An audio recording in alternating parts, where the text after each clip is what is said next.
What's going on, everybody? I'm your host, Justin Helmer, and thanks for tuning in to the Rubberside Down podcast. Well, episode 1 is officially in the books.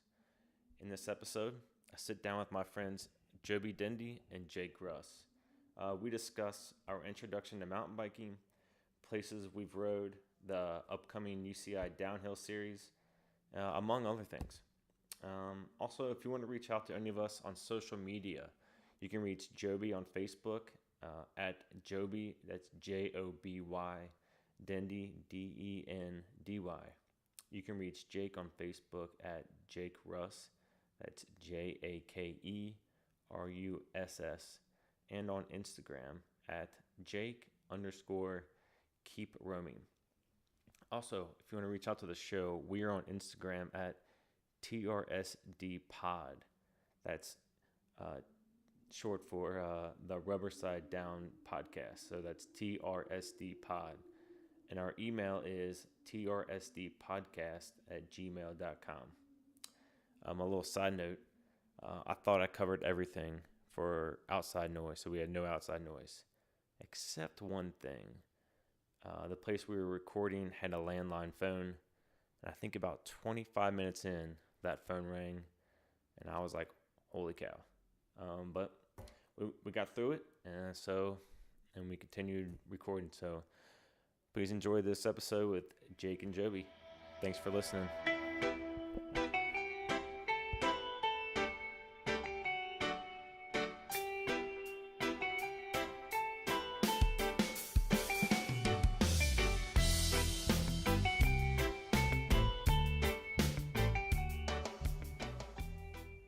What's up, guys? Thanks for being a part of the first episode of our Rubberside Down podcast. I appreciate being my first guest. I picked you guys because we're basically in a mountain bike group text, and I couldn't think of Kevin's not here, but any other people that I want to get this podcast started with. All right. Glad to be here. Glad to be here. Yeah. Ditto. Plus, we always ride together. We're always talking about doing trips, even though we haven't set one for 2019, which we need to do really soon. I figured, you guys are the best people to start this off with. So, I want to go back, if you guys can look back, reflect back. The first time you went mountain biking, and what was your experience, and what did you take away from that? I'll start with you, Joby. Cool. Let's see. My first experience with mountain biking probably was in 1986. I was 14 years old, a kid on my street. Your bike? Your No. first bike or somebody else's? No, somebody else's. A kid on my street got this funny looking bike. I was always into racing BMX bikes. And I forget his name. I think it was Chris or Kristen.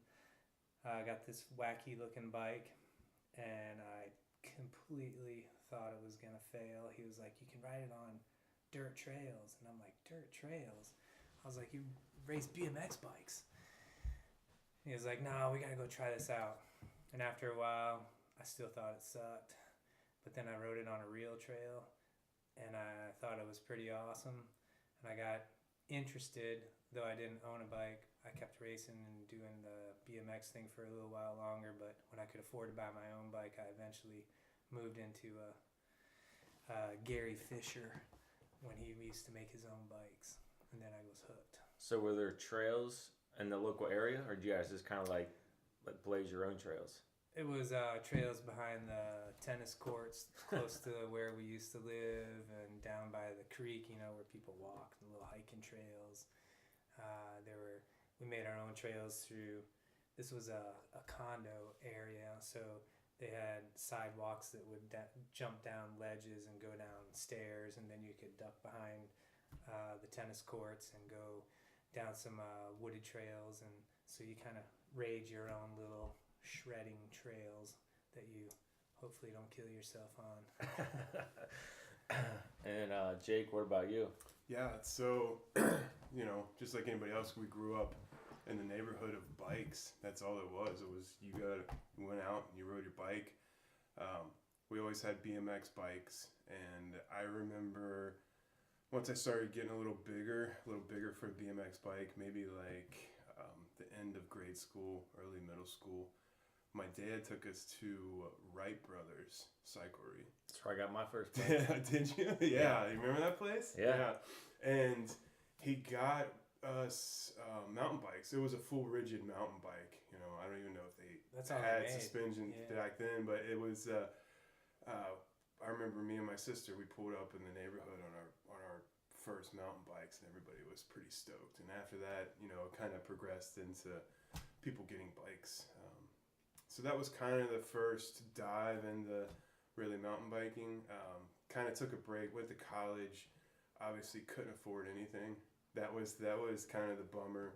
I remember back in high school though, there wasn't a ton of trails around here. Some kids used to ride down at Middle Creek, down by the Dendy. Yeah, I was down by the river, but it was like it was horse trails. It was half equestrian trails, right? Yeah. So you go down there. I mean, I guess you could still ride down there now. We go hiking down there, but the trails are just junked full of like tough to ride. Oh yeah, good. They just stay muddy, and you're riding through horse trails. But I think that was for us growing up in northern Kentucky. That was like one of the closest spots. Right. And then they started building Outerbike right when I graduated college.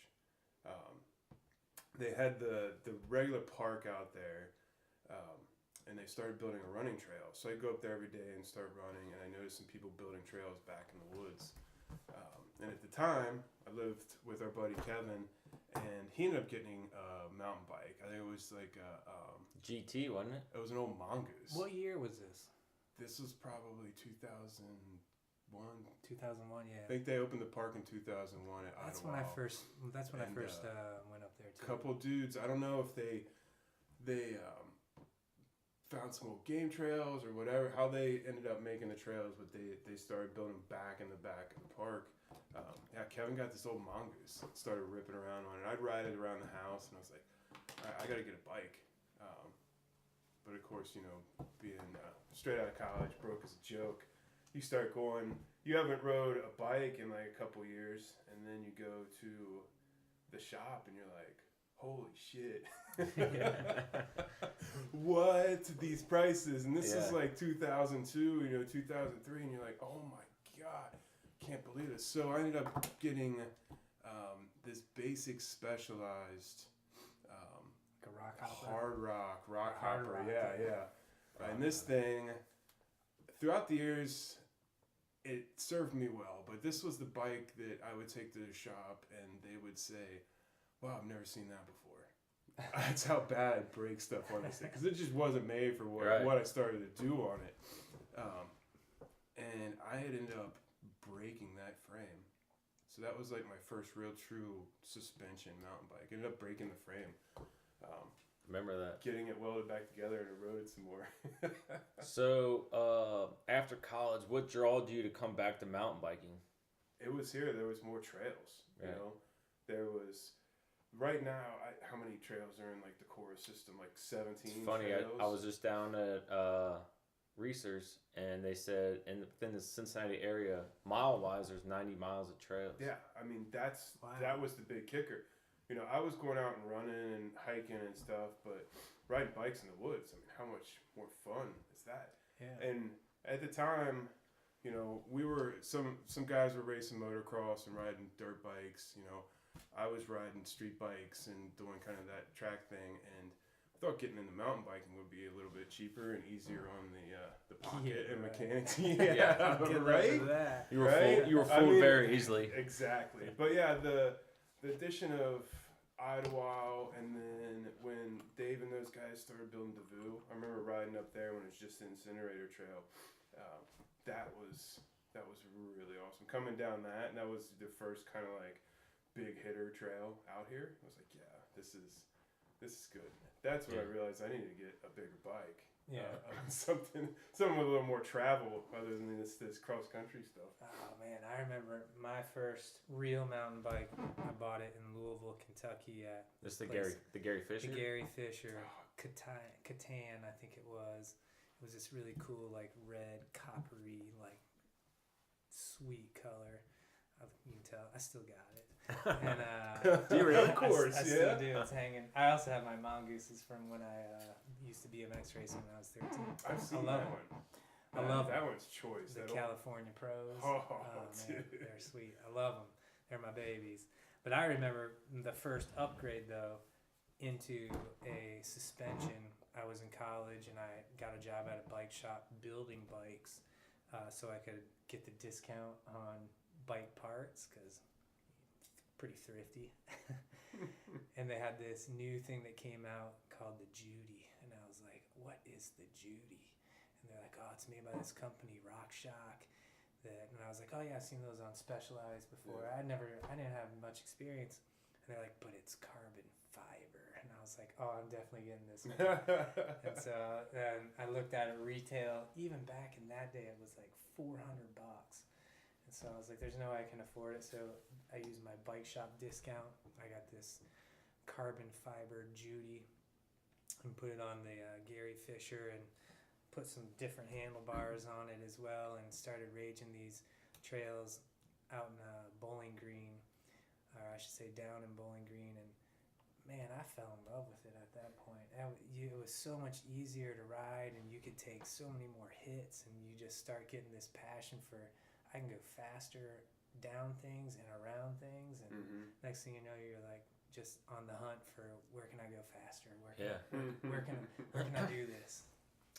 My first experience was, well, I had a BMX bike, but growing up in the country, you know, your parents aren't going to take you so far. So you basically, it was like, they were cool with, back in the day, kids used to ride the road, you know.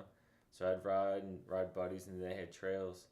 And then I got a mountain bike. Me and my brother got mountain bikes, but we didn't know anybody growing up in the country. So like, they basically sat more than we rode them.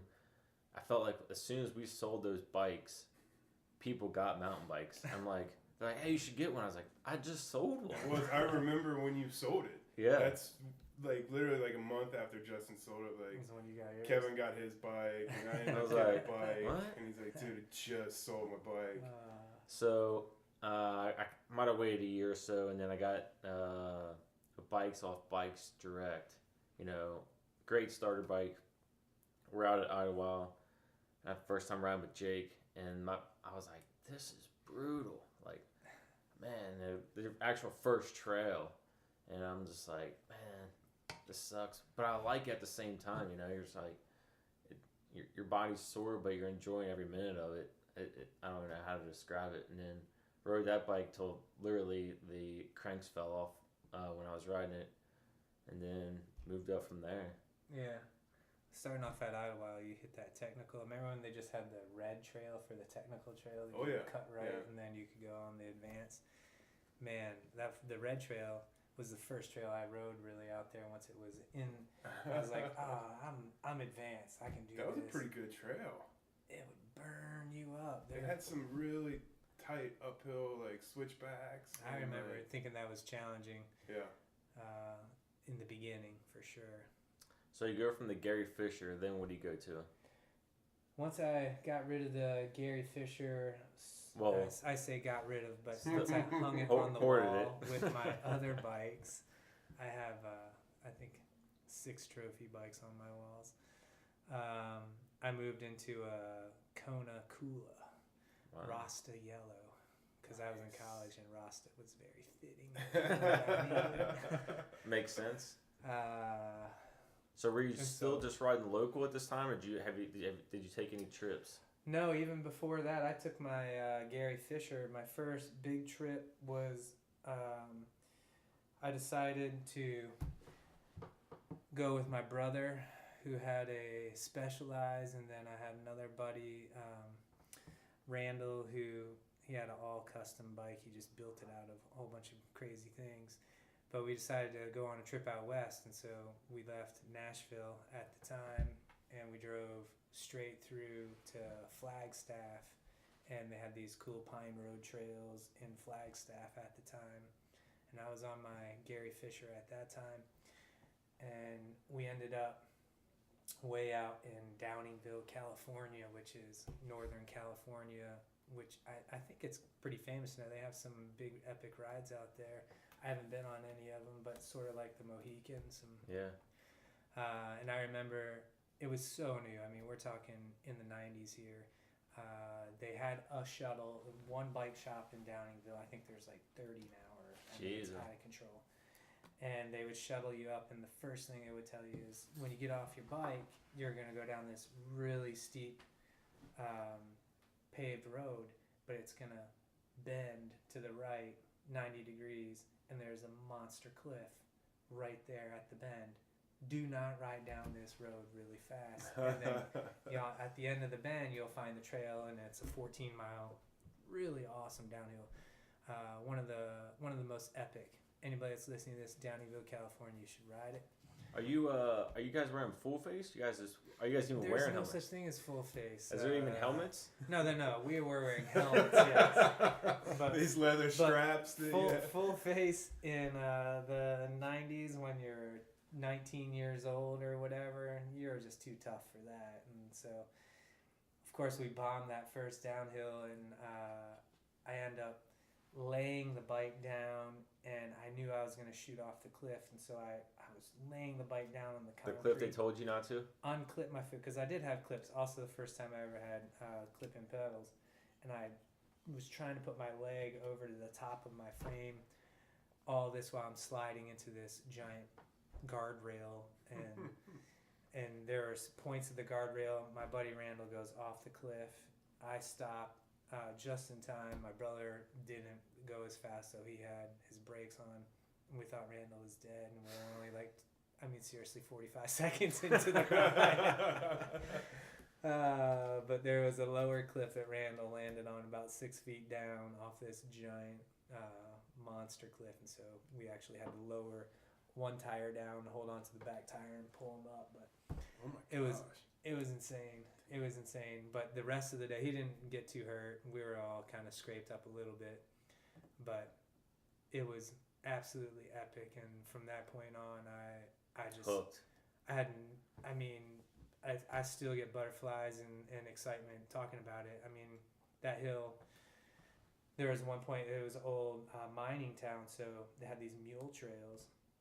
And at one point, it's granite, like 1,000 feet up and 1,000 feet down, and you're on probably a foot of just cut right into this. So you're riding this, and your handlebars are going. Oh my god! And you're like, oh my god, it's so far down. I'm glad I got a helmet on. Oh my god, you're right. And so I mean, it was so scary because I'd never done anything like that before. But then once you get done, and you start talking about it with your friends, and the next night or that night at the campfire, because of course we're camping in tents, you just realize this is what I love. This is awesome. This is my love, and it hasn't stopped since. It's been many decades after. So you think those trails are still there? That's what I was gonna ask. Still there. I know they're there. Really? Yeah. Maybe we should go out there. Downingville is. You can look it up online. It's epic. Yeah. It's pretty cool. But granted, this is when I was first starting out. I had my handlebars they're like 12 inches wide. I had my bull horns on that thing. I think I think I took those off at that time.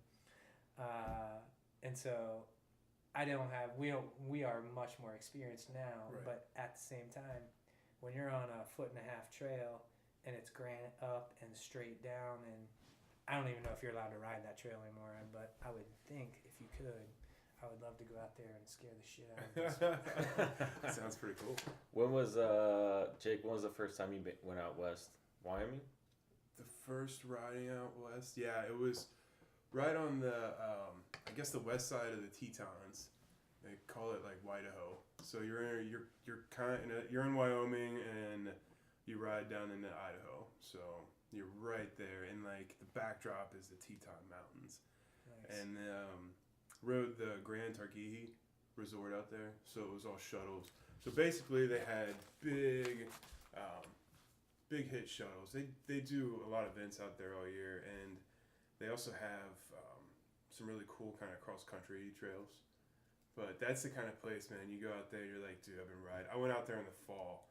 I'm like, all right, I've been riding all summer, great shape. You hit that altitude, you're at like 8,000 feet, and like the first mile I was like, are you kidding me? This is give me up to the lift, and I'll do some downhill runs. And we went over to Jackson Hole and rode that, which was pretty sweet. And then rode some trails off of the Teton Pass there. So beautiful. Highly recommend that, man. I mean, you've been out. Was that Togety Pass up there? North of Jackson? No, this was the going into Idaho. Oh, okay. The Teton Pass there. Okay. This was there's tons of trails. I mean, you look these trails up. There's some famous trails out there. Usually these guys meet at this little restaurant down there, and you can either hitchhike up to the top of the trailheads and kind of ride back down. And you'll see people riding out there, all summer and into the fall. I think you fall in love with mountain biking, but it's the community of people that are mountain biking that are also part of the love. Like you say, you can hitchhike. You meet up in a restaurant, and people are all kind of related, though nobody knows each other because they just have this, love that they share and passion for mountain biking. So people help each other out and get people where they need to go. You can talk with people about bikes, trails. Everybody's got stories and scars to swap. It's all part of the addiction. Drink a couple beers and you can sit and talk bikes all day. What's funny is, like you'll be out there and you'll see somebody like by themselves, or I've been by myself, and sometimes you just like grab somebody and be like, "Hey, you want to ride?" No, you'll ride, and then total strangers ride together, and it's like I count on it. Honestly, I do. I ride down in Knoxville at Loyston Point, the trail that I rave about all the time, the Flow Trail. And every time I go, I'm never with anybody, but I always like to have somebody watching out, and I'll watch out for them. And I meet up with somebody in the parking lot. I'm like, "Hey, man, the trails are looking pretty good. You going out?" And he's like, "Yeah." I was like, "All right. You want to ride together?" And he's like, "Sure, that's cool." And next thing you know, you're just out there huffing and puffing with... Oh, it's great, right? Meet awesome people. Yeah. Funny thing was, I was in Asheville riding by myself, riding DuPont State Forest. Highly recommend it to anybody. I go up to they call it the runway pass, and I'm up there, and these guys are taking their picture, and I was like, "Hey, I want to take a picture." They're like, "All right." I was like, "Hey, where you guys from?" They're like, "Oh, Cincinnati." I was like, "You gotta be kidding me." And I was like, "Hey, you guys want to ride together?" And we rode for a little bit, and then they went on their way, but it's just, how small a world is that? It really is. I've had it happen to me. I was riding on Mammoth Mountain in California, and I ran into somebody on a trail, and they're from Erlanger. I was like, "Really?" That's great. That's small world right there.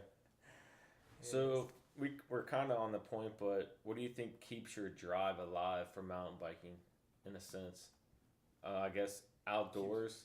Yeah. Oh yeah. Just being outside, having fun, trying to get better and better every time. But for me, it's all about I just love riding. Yeah. And so the last bike, I broke the frame, and I was without a bike for maybe a year and a half, and just kind of trying to save money, whatever. And one of my buddies kind of actually got me back into the spirit of mountain biking, and borrowed a couple bikes, rode some of his. I'm like, dude, I'm back in it, Yeah. It's just a year and a half. That's a long time to be without wheels. Oh yeah. I did a lot of trail running that year, and if I'm gonna be off a year and a half, I hope it's when I first start coming into the sport, not like way into it. I couldn't do it. I haven't had a bike for 10 days, and I'm freaking out. That's what I was going to every demo and we'll borrowing get to that. bikes. We'll get to that for sure. I was borrowing bikes and stuff, I'm freaking out. I had a tendency. I broke a couple frames. Yeah. Like when I first started out, your drive for it's not that high, and it's hard to keep that drive going sometimes when you got other things that you're probably your higher priority. But if I was gonna tell anybody, man, just try to keep riding. Yeah, there's maintenance and you got to do this and that, but it gets better with time. Like anything, just be patient about it. And it's one of those. I don't know if I've ever lost my drive. If anything, mountain biking has kept me on course for staying consistent and my focus on my other things in life that are important. Oh man, that's the hotline. I would say that mountain biking, between managing my business, my family, and my passion for mountain biking, they all relate to one another. I really strive to do well in my company to create enough free time so I can mountain bike. Yeah. And I also strive to take care of my family the best I can and to make sure that they're able to take care of themselves and to be able to function without me always having to be there so I can mountain bike. Wow. That's good. I can't follow that. No. No, I mean, it's part of that sense of adventure too, you know? And like, I always tell everybody I love riding with my buddies, but there's also, you can, you know, take your bike out to the trail, you know, do like 5-10 miles by yourself and still just be totally stoked when you're done. That's like you know meditation. what I mean? Yeah. And like for me, it's I try to ride almost every day. Even like today, I was just kind of riding around on the road on my bike. Yeah. You know, and you can always ride with friends. You know, I love, you know, my wife's got a bike now, taking her out and getting her excited, man. She got her first bike last year, right? Her first real mountain bike. We got her like a really legit bike, and she was pumped. She was stoked on the trails, and like that got me, like, you couldn't wipe a smile off. It makes a difference. It was so cool. I loved it, seeing her enjoy it for like that first time. It was like, yeah, dude, this is awesome. I have the same type of smile on my face when I see my kids, Jackson and Mallory, even my wife. I remember I taught my kids, of course, how to ride bikes when they were really young. Got this great video of Jackson riding around in my driveway where he's learning how to ride a bike, but then we have this monster like cliff off the side of the driveway that I just didn't really think about. He's riding around, and then he goes and he hits a little Y, goes down the cliff and flips over the handlebars, but he gets up and he's like, "Oh, I'm alright." I mean, you got it on video? I do. Nice. And then from there, just teaching them how to ride mountain bikes, and then taking the family. You know, all of us are like, we're pretty passionate, and so I go on these mountain bike journeys with my kids and my family, and we like Mammoth Mountain out in California. I could just see it in their faces. Yeah. Taking the gondola ride up and mapping out the rides of we're gonna hit this blue and we're gonna ride this little orange for a while, then into a green, and then pop into this blue. And they're like, "Dad, you said orange," and I'm like, "You can do it. We totally fell down and almost killed ourselves, but that's another story." So I want to switch gears a little bit. You took a big trip. Well, you've probably taken multiple trips, but the only one that I know most about is your Nepal trip. Can you reflect on that a little bit? Is that your biggest trip, or is there another one that you think is greater? Man, I would challenge anybody to say if there was a bigger trip than heading out to Kathmandu. That's a journey. And you shipped your bike out there too. I did. Yeah, you didn't rent the bike. That was. I don't know if it gets more epic than that or not. I think for some maybe, but for me not. How many weeks were you out there? I rode for 2 weeks, and I got there about 4 days in advance to acclimate and just kind of get my, your time zone and your balance and everything set. Because I didn't know. I was riding. I went out with my buddy Justin. What's up, Justin? Bike love. And we met up out there. And I didn't know if I'd be riding with a bunch of Red Bull riders or if it was going to be, people like on my level or lower or what have you. But it ended up being just fantastic people we rode with. Some a little lower, but it really, as far as skill level, it worked out really well.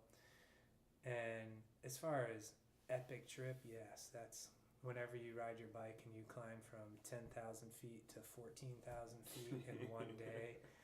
And the last 1,000 feet of elevation was less than 3,000 feet of trail. It's basically straight up. And I'm not too proud to say that I had to walk the last 350 feet. I couldn't breathe. And when I got to the top though, and you're overlooking the Himalayas, and you know, just like on Everest, they have these prayer rock piles, and there's prayer flags on top of this big, it's called Lubra Pass, and you're sitting there in the middle of the Himalayas and literally 30 hours away from civilization. They're basically, if you get hurt, it's going to be 30 hours before you can see a doctor. So, holy cow. so Don't. good luck. But of course, I'm like, I got this. Let's do this. But while you're sitting there in the heavens, just reflecting on this epic journey that you've done and this monster hill that you've conquered, and you're halfway across the world, I'm away from my family, I'm away from my business, I'm away from my friends, and you sit there and you realize this sport has not only taken me to new levels in my personal perseverance to become a good mountain biker, but also just in life, the places, and all of us could say the same. Any mountain biker that has a passion for it, mountain biking is about riding bikes, but it's, you know, the journey of not only riding but getting there and where you are and the people you meet. It was a fantastic trip. How long were you there? The trip took about 3 weeks. I rode for about 12 days. Wow. And 12 straight? 12 straight days. And it wasn't as hard as what you would think. These trips are built for having lots of fun and definitely riding some epic trails and challenging yourself physically and mentally. But they're mapped out where you're staying in these people's tea hut homes, or these little, in my case, haunted hotels in some cases, and some other areas. So were you going point to point?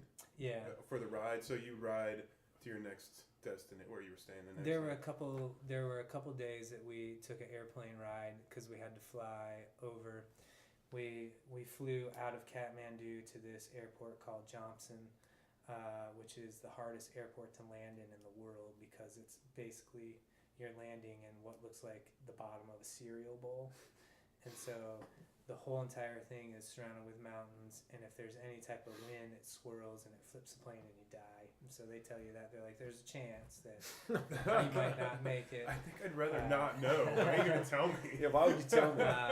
Hey, by the way, back there, I have no other choice to get on here. So we had to fly there, and that was just kind of south of Tibet. And from there you start this journey up into what's called Mustang Valley. Mustang Valley is a really remote and really beautiful area where back in the my lack of history skills are going to show here, but when all the Tibetan refugees were escaping Tibet because of persecution and so forth, they went through the Mustang Valley into Kathmandu to escape. Wow. And so we rode these trails where these people walked and risked their lives to escape their hell, and we stayed in some little tea hut homes and hotels that these people were put up and helped, and there's a lot of history. So it's not only an awesome mountain bike journey, but it was also an awesome, you know, experience of the world and culture. It was quite beautiful. And once again, along my list of the places I've been, Downeyville, California, check. Nepal, check. You gotta do that. If you can get there, you should do it. That's awesome. That is awesome. Can you rent? You have to take your bike. There's no bike rental. No, my buddy Mando, he runs it out there. Him and RJ, also known as RJ Ripper. You can find him in National Geographic, or downhill champion of Thailand, India, and basically the Asian downhill champion. He is. I'm not name dropping. I'm just really proud of him, because this guy came from nothing, and he built this awesome reputation. But these two guys were the guides on the tour, and they're sponsored by Yeti and Fox. And so, to be clear, Yeti cycles, not Yeti coolers. Oh yeah, you know, we all rode coolers, and it was really cool. So they had the I forget which versions of the Yeti bikes, but they were sweet. They had the gold fox and everything on them. But it was $600 to rent the bike for the 12 days, which isn't that bad. That's not bad at all. But at that time, I had just gotten my Washington Evil cycles. Sweet place. Little plug right there for you, even though I just sold it. If you could see me, I have a tear coming down my face. But I loved my Evil bike at the time, so I couldn't go there without taking it.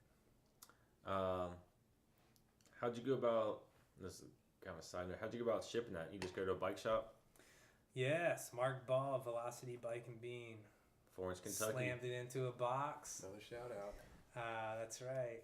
Slammed it into this box and completely set me up with everything I needed to make sure I got there safe and to be able to get it home safe. It was a cardboard box.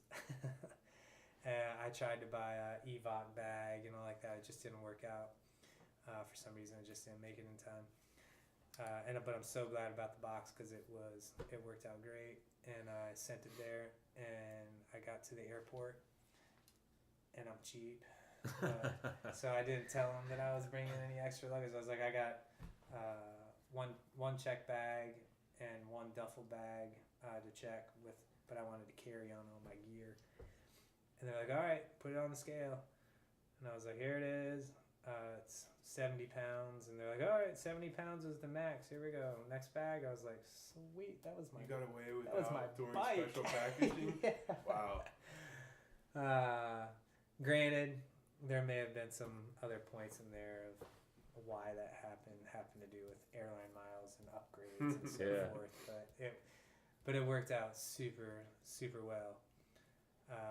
And it was really easy to do. So shipping your bike's no biggie. As we all know, they're tough as hell, and so they can make it through that crap. Yeah. Wait, side note though, so you just sold the Evil. I did. So if Let's we get go to that. riding next week, are you gonna bring out the Gary Fisher or what?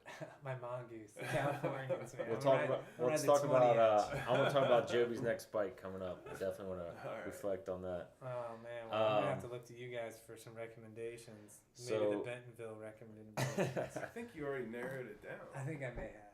So I know you in our group message, you're always like pushing us for a trip this year, but it seems like right now your ultimate trip is Patagonia. Is that right? Patagonia, yeah. Chile, Patagonia. That's my next. It's either that or New Zealand. Riding New Zealand is up there with Patagonia. I think that those would be great trips, but I would want one of you guys to come with me. Oh, absolutely. They're a little pricey, but at the same time, I'm telling you that if it's within the budget, the memories that are made are a lifetime. Oh, for sure. But yeah, I don't know if anybody's ever looked at Patagonia before, and the pictures. Jake, I know you and Emily. Yeah. It's out of. It looks like you're on another planet. Yeah. It's crazy. Yeah. New Zealand's the same way. We went to New Zealand. We actually went in their winter time, so we didn't do much riding. But the terrain out there is just amazing. Yeah. It's like you're on another planet. It's so cool. I would love to do it. As everybody knows now, I don't have a bike, so I'd probably rent a bike or something. Hopefully, by the time you did that, you would have a bike. I was supposed to buy a bike today, but I got busy in my alter ego of work, and I couldn't escape. So speaking of trips, back in October, us three and our other buddy Kevin, we went to Bentonville, Arkansas for Outerbike. Shout out to Outerbike, you guys did a great job. That was a great job. Yeah, absolutely. Spot on event. They did an awesome job on it. Love the free socks. Still rock the socks. I had them on now. We didn't just go out to Arkansas for free socks, but so you guys want to start talking about Bentonville? You guys want to talk about Outerbike? Go ahead. It's kind of one and the same, right? Yeah. I mean, Bentonville was just mind blowing. It was Bentonville, man. It lived up to everything I heard about it, and even more. Yeah. Like, it was just flow for days. You wanted to climb, go climb that. You wanted to jump big stuff. There's big hit stuff. There was there's a bit of everything there. And the coolest part was, you know, you could ride all these different trails. You could ride through the town or ride down these sidewalks. You know, you could ride everywhere there and hit up a different trail. Everything's connected. All these parks out there were connected. You really didn't have to.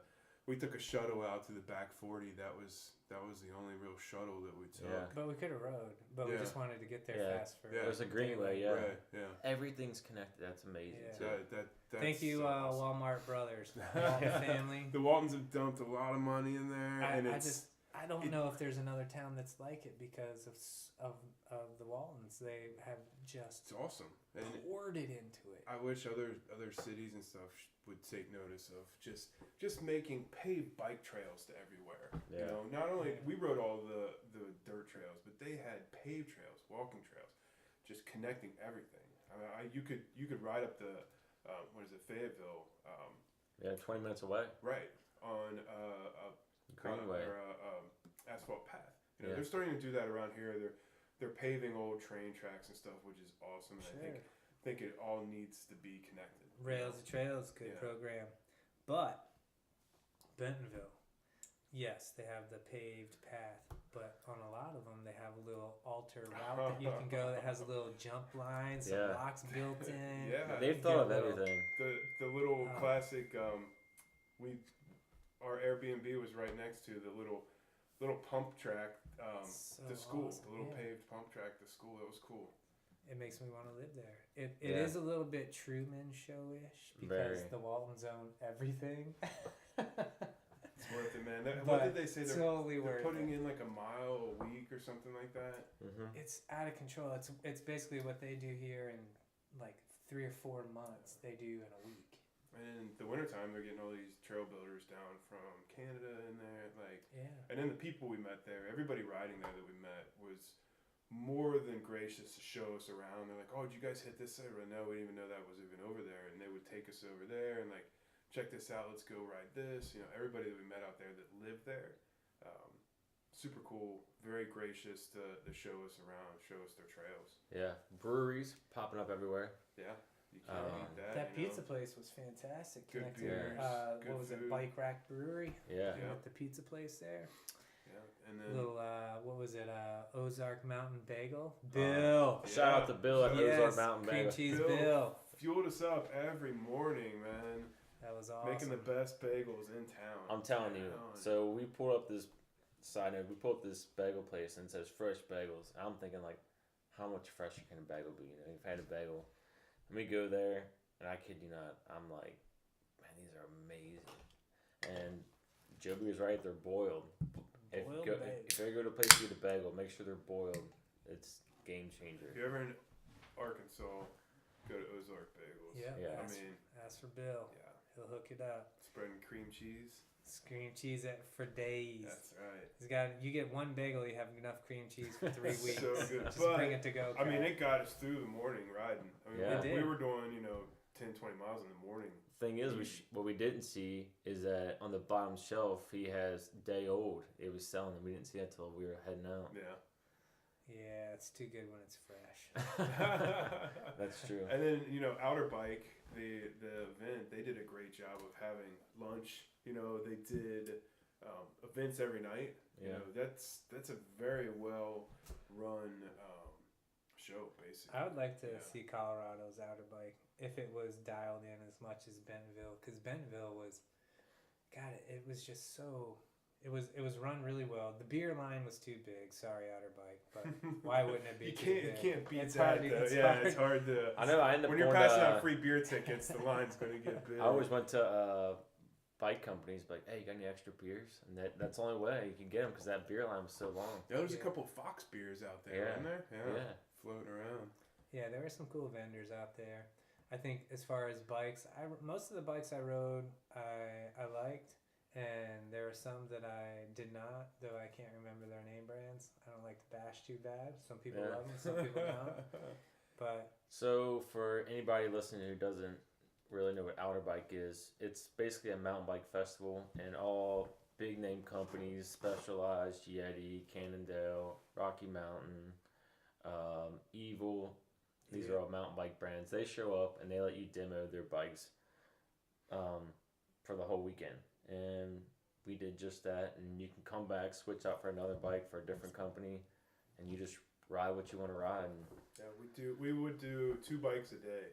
Yeah, we'd ride one in the morning and then one in the, you'd switch out and ride a different one in the afternoon. Sometimes there was bikes that the one you want to ride might be taken, but man, you had your choice of your second best. I don't know, which one do you like? What was your favorite? Yeti SB 130. That was it? That was it, hands down. I'd get that right now. Is that the one you rode on the back 40? No, that was the SB 100. Oh, okay. See? The 130 we rode, I want to say, I don't know where we rode that. But man, I loved every minute of it. I thought we were on the back 40 when you guys were riding the Yeti. That was the 100. Oh. Yeah, that's on my list. I didn't get to ride it because they were always out of my size. Yeah, the lines were long at the Yeti tent. I was quite surprised. I think I got lucky by the James bikes. I got it on day 3 when everyone's running those e-bikes. Oh, don't get started. We'll talk about the e-bikes in a little bit. Yeah, jeez. But I think that Specialized, I know that they're the big dogs out there and everybody loves to hate them, but it's hard to knock the fact that, God, they're pretty dialed in bikes. Yeah. It's a pretty good bike. That stump jumper is nice. I know. I had a Epic after, I don't know when I got the Epic, but I had that for a while with 26 inches on there that I loved until I rode a 29 inch, and now I cannot. Every time I get on it, I still have that bike too. Every time I get on it, feels like a BMX bike. It feels like I'm riding in sand. I don't know what it is. I can't get over top. I just can't ride it. Or I'm like, God, this was a sweet bike in the day, and now I just don't like it. But when I got on that stump jumper, especially moving from a medium cockpit to a large, it just felt natural. And so I'm really thinking that that's going to be my next ride is a stump jumper. Yeah. Not sure which version, but they're all expensive, and so it'll be one of those, I guess. And if it isn't that, then it would be the Yeti. What model? The 130, They yeah. have those at Reeser. They were trying to, when I was down there today. Oh, really? They were like, yeah. Well, they had the 100s there. And they're like, yeah, we can get a 130. Huh. I didn't even know they carried Yeti. No. Either did I. He's been carrying Yeti. But those bikes were pretty sweet. Those were my top 2. Even though like I said, I didn't ride the Yeti 130, but just from what I read and what I hear, it rolls so much like my Evil.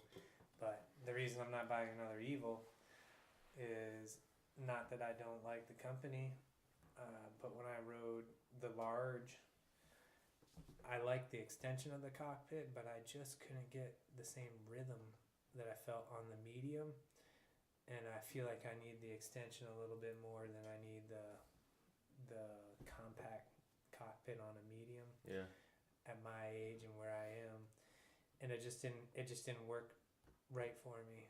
And so when I got on that Specialized, everything kind of clicked, the geometry and the way that it stuck to the trail and the way that I could just get into the curves and the berms, and man, it's hard to knock that. I need to ride a Yeti though, 130, but I'm so anxious to get a bike I might not. Yeah, it's a tough choice when you start getting, when you, not to brag, but I guess you're kind of at the level we're at, there's so many choices. And yeah. Well, that's the good thing about being a professional. Not a professional mountain biker, but a professional as far as once you get into your 30s and 40s, you have a little more money than what you had when you're in your teens and 20s and trying to welding frames back together so you can just go ride. I can ride this. And so the extra 1,000 or whatever it is to get the next level up or to get something it's hard to dish out, but it's not like it's not going to take you down. Yeah. And so I've been I like my Pivot, my Pivot Trail 429, but I was kind of noticing I've been doing some reading about do your arms like just kind of feel like I'm a little bit of a reach. So I think I'm gonna get some aftermarket bars, and they said that will help it out, kind of like bring it to me a little more like bent elbow. And they said, and you're talking to some people, and they said you'll notice a big difference, and you'll like it. You'll like your steering a lot better. Is it a large? Yeah. Yeah. Because I feel crunched like here, but no one can see me. But I feel like from my bike from my frame to the handlebars, I feel real tight. But then I feel tall as well. Yeah. The geometry is that's why it's so important to ride a variety of bikes to kind of get the feel of where you are. That's what's great about Outerbike. Yeah. Man. I went into the Outerbike with the notion of, so I ride a Bronson, pretty big hitter, 27 and a half. It's like, I want to ride a 29 big hitter, just to tell the difference. First bike I rode was the Mondraker Dune. Yeah. 170 travel. It was a 27 and a half. This thing that was a beast. And it turned out to be my favorite bike of the whole thing. Of course, every bike that I was on, you guys were like, and you're like, how do you like yours? I don't know if it was just I'm not a great judge of bikes, or if it was just the terrain. Just hitting big stuff on a bike just put a smile on my face anyway. But every time they'd ask me, I'd be like, dude, I love this bike. Whatever bike awesome. I was on, I'm like, this bike's awesome. Yeah. Let's go hit some bigger stuff. But that Mondraker, man, that thing for a big travel bike, it was great hitting big stuff. But it climbed just like my Bronson did. I climbed the bush push on that thing. That big hill. That's out right. there. I don't want to talk about that. That thing was a good climber. That was my favorite. That's where Bill is. What's up, Bill? Bush push. Bush push. On the left, right by the Rhino. Everything I ended up riding out there, though, was bigger travel, 27 and a half. I rode one 29er. Really? You rode 27 and a half most of the time? Yeah. And it was more of the fact of, man, I could either go wait in the Yeti line, or I'm going to go over to Norco, and they have riding an extra large bike, Helps they you. usually had them around. You know what I mean? Yeah. So I went over to Norco, like, I'll try that. Loved it. every bike I ended up riding, I really, really liked. But I think I got it narrowed down to if I go get another bike, maybe later on this year. I think I have it narrowed down. Yeah. You going stumpy on your new bike, stump jumper? I think so. Large or medium? Well, what's your height? 5'10", 5'11", roughly.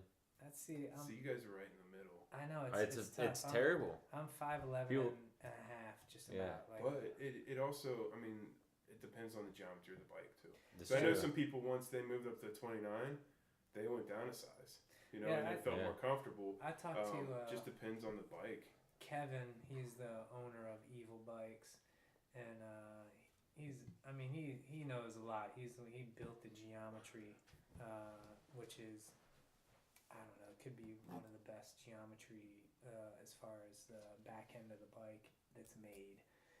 And he stressed to me saying, hey, I'm telling you, at 6 foot, you're a medium. Don't go into a large. Really? Oh, wow, at 6 foot. Yeah, and that's why I bought a medium. Yeah. I said, well, I like a controlled cockpit. I like to be kind of close to everything. I don't like to be too extended out. This is when I was buying at that time. And he's like, regardless, it doesn't matter. He goes, I'm not going to put you in a small. He goes, you need to go into a medium. This is when Evil first came out. This is like the first few months that they started shipping their bikes. But then I went to Outerbike, and they're like, man, we know Kevin always would put you into this, but really you need to ride a large. From what we feel like our pros are telling us and everything, Kevin's awesome at what he's doing. But the pros are at 6 foot are usually riding a large, and that's why I rode some of theirs. But just didn't feel right, because I could get what Kevin was saying, and then I also kind of understood about why they were saying. You need like a medium and a half. That's right, and they do make those. The mediums are not a set. It's not like it's like medium pizza. It could be a 15-inch or a 14-inch or a 13-inch. It's the same thing with bikes. Yeah. I'll tell you what was not popular on our end out there, and we kind of hit on it before, were those e-bikes. Yeah. Those e-bikes were buzzing around out there everywhere. Every time one passed me, I just wanted to push them off.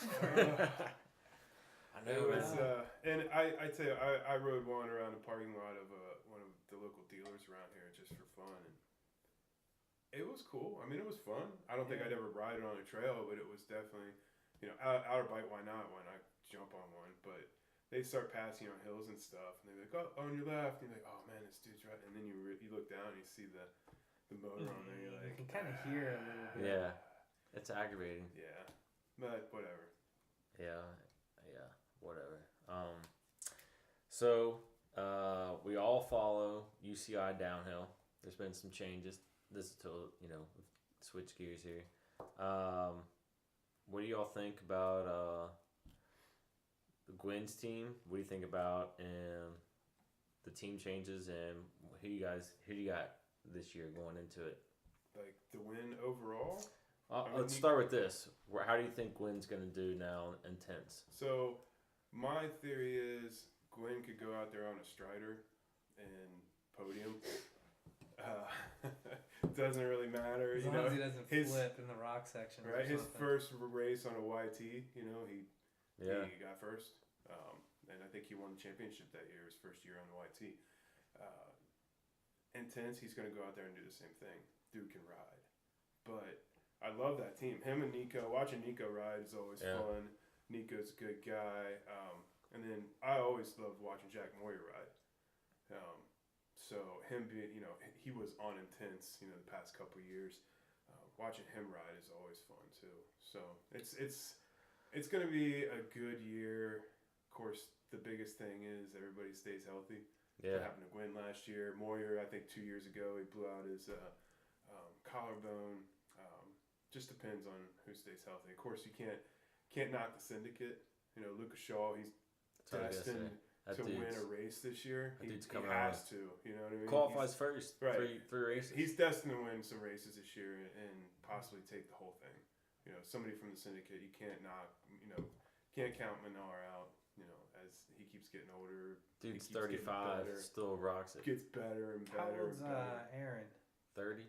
31, something like that. Yeah. That's a good dialed-in age. It's gonna be fun. It's gonna be a fun year to watch because there was a lot of moving around of teams this year. For sure. So the Athertons started their own team. Yeah. The Atherton Bikes. Their own bikes. Wow. Yeah. I didn't know that. Well, I think they have a deal. That's their that bikes. Wherever they go, if say Rachel goes to Trek like before, I think they have to say, hey, we're all going to Trek. And then maybe no one wanted them all. No one wanted G, so then they said, all right, we'll start our own. I think it was just inevitable, if I think they've been working on it for a while and they had the chance to launch their own bike brand, why not? Why not, yeah. And they've already built, a brand around themselves. Like you said, they were a whole package.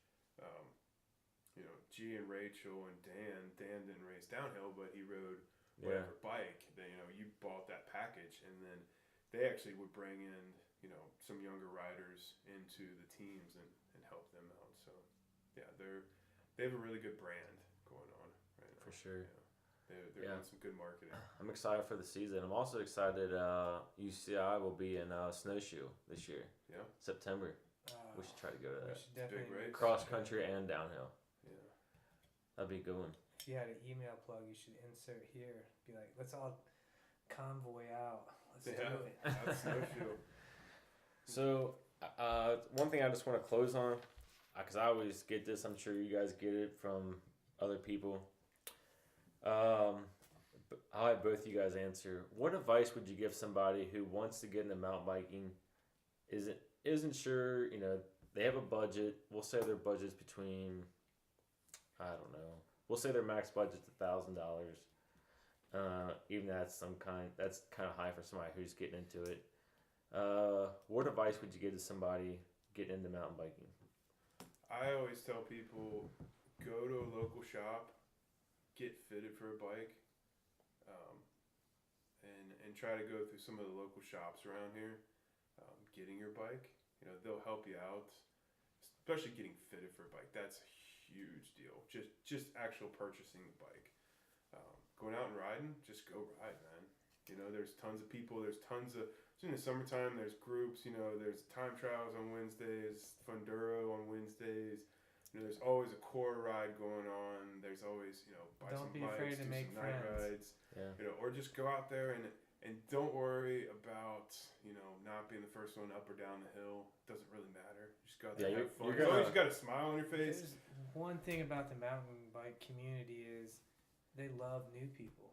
Anybody that's just getting on a bike, we want to make sure that you enjoy your experience. We'll ride with you. Typically, I'm speaking of myself, just to make sure that you are, you know, hey, when you're falling off the path, look to the opposite direction so you can steer yourself back on with your head. And, you know, you just give these little bits of advice, and you're like, man, you're doing awesome. Just keep it up. Just keep on dialing it in. How come you guys don't ever say that when I crash? Well, because I'm too busy getting my phone out and taking pictures of it. As far as getting into mountain biking with $1,000 budget, I might get fitted for a bike, or at least talk to people that I know in the community or a bike shop. But I'm a big fan of getting as much bang for your buck, especially when you are starting out. $1,000 sounds like a lot of money in the mountain bike world. Would you go but it's getting you new or used? entry. Try to find something Craigslist, or you try? I'd probably hit Pink Bike up. Yeah, pinkbike.com. And Craigslist.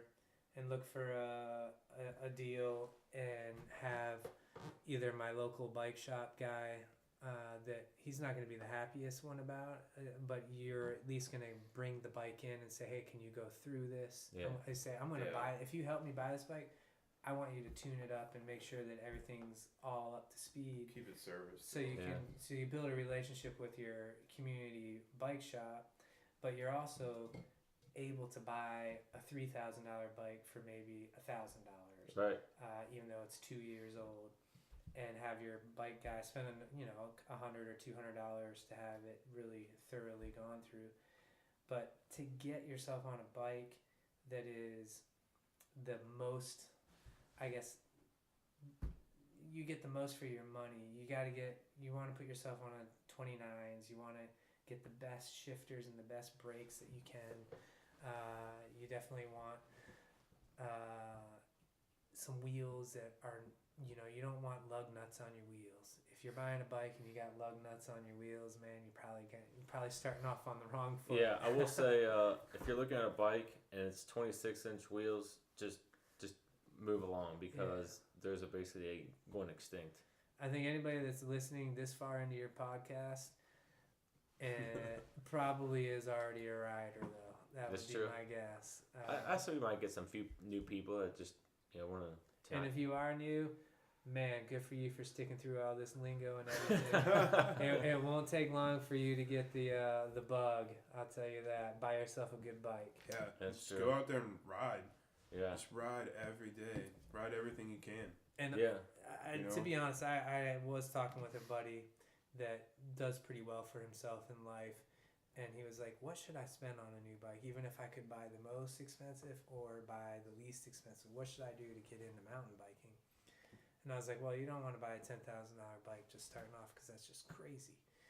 You want to buy me a $10,000 I said, if you wanted to buy a new bike, I think $2,500 can get you a really good bike. For sure. Don't you think? Absolutely. $1,000 is a little low. $1,500 for a new bike. I mean, you can get a used bike really set up at that point. Yeah. But again, I mean, getting a good bike, that's a small part of it. But getting out there and learning to ride, riding on trails, and just riding, getting your fitness up, or just having fun. I mean, and to end on the whole bike thing here, the kid I was talking about, RJ Ripper from Nepal, his parents probably made $12 a month or something like that in Nepal, and he grew up in a 12 by 12 room. His whole family of 4 people lived in this room. They had their kitchen. I mean, I'm pretty sure that's how the story goes. It was really tough, and he went to a junkyard and found a welder and welded typing together and made his own bike. What? And fell in love with mountain biking from his own creation. He would ride it and it would snap and fall apart, and he'd fall and he'd go back to the drawing board. That's awesome. He started winning downhill races on a bike that he made. Wow. And that's how he met this other kid, Mando. And then he probably no brakes. He's the best mechanic you've ever seen in your life. And so you don't always need the best bike, even though I think that it's easier to fall in love with the sport when you have something that you really can ride and ride well. Oh, yeah. But just simply getting out in the woods and starting to sweat and being surrounded by nature puts a smile on your face. Yeah, there's always somebody out there, I feel, that will see you and they'll be like, hey, how's it going? Hey, you want to ride together? You'll never be alone. But I would say my advice would be, you'll see somebody who's riding faster. Don't try to ride over your head. Just do what you can do, and just grow from there. That would be my advice. Like, I started off on a $500 bike. Ended up, luckily, my buddy was selling another bike, so I got another bike for $500. And then I went up to about $1,500, and that at the time was hard for me. And then I'm like, all right, well, wow. When I got this bike, though, I was like, man, this is way nicer. Yeah. And then I've almost tripled that. It's ironic. I have the same budget. That's exactly what I spent on all my bikes. So it's like once you figure it out and whatever, you're just like, man, it just comes more fun. You just want to ride more and more. That's what I would say. Yeah. But just send it. Yeah, just send it. Well, hey, ride way over your head. I want to appreciate you guys coming on to the very first podcast that I'm putting together. Thanks for having us. Hey, man, no problem. Thanks for the beers too. Yeah, the beers. Yeah. Shout out to Country Boy Brewery out of Lexington, Kentucky for the Cougar Baked beers. They didn't really sponsor us. We just bought them. But yeah, man, we'll definitely have to talk again. Down in the future. Let's definitely put a trip together here soon. Awesome. Yeah, you guys never told me what your March schedule was like, so hopefully we can do something in March. Busy. I want to see Joby on the Gary Fisher. I would love to. It's in the process of being restored into its original form. Nice. Yeah, I'll have to check that out. I still have the original chain. What? What's your? I gotta take a second. What's your front sprocket and back sprocket, or your back cassette? Your front. ST. Like, how many do you have? 3? Oh yeah. 3 up front. How many do you have in the back? 8. Yeah, it must be 8. I think it. Yeah. I can't remember. I had grip shifts. Oh my gosh. Nice. Did you have N bars? I still have grip shifts on it, actually. And it didn't come with N bars, but I still do have my flat bar that went across on it. I actually, when I bought my Kona, I switched out my Kona because I was like, what is this V stuff? I was like, I hate this V. I want my flat bar. So I switched out my Gary Fisher flat bar. That's funny, man. Well, hey, yeah, once again, thanks, guys, for coming on. And, yeah. All right, Justin, thank you. All right. Can't wait to do this again. See you on the trail. See you guys. See you.